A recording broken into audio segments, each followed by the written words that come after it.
კონიოში მცხოვრებ მეთევზეებს დღეს შუქამრეკლის ზოლი გადაეცათ. თევზჭერის რეგლამენტის გათვალისწინებით აღნიშნული ზოლის ბადეზე მიმაგრება აუცილებელია, რადგან თევზაობის დროს ბადე დაცული უნდა იყოს.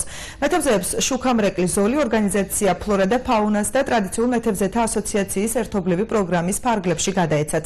ორგანიზაციის წარმომადგენლებმა დღესვე სანაპიროზე მეთევზეებს ზოლის გამოყენების მეთოდები გააცნეს. პროგრამის ფარგლებში აღჭურვილობა სულ 2000-მდე მეთევზეს გადაეცემა. ამავე პროექტის ფარგლებში ორგანიზაცია მეთევზეთა ადვოკატირებას, რეკომენდაციების შემუშავებას და ტრენინგ კურსების ჩატარებას გეგმავს.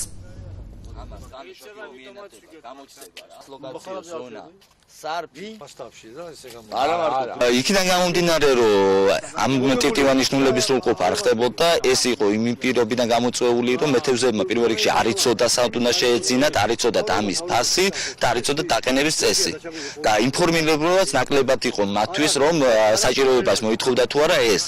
აი ჩვენი ორგანიზაციის მიერ მოხდა მათი ინფორმირება, ეს აუცილებელია და სრულიად უსასყიდლოდ გადავეცით ეს ლენტები. ეს გადმოგვეცა ფაუნიდან საჩუქრად და ეს მნიშვნელოვანი არის ჩვენს და ტივტივაზე დავაყენებთ.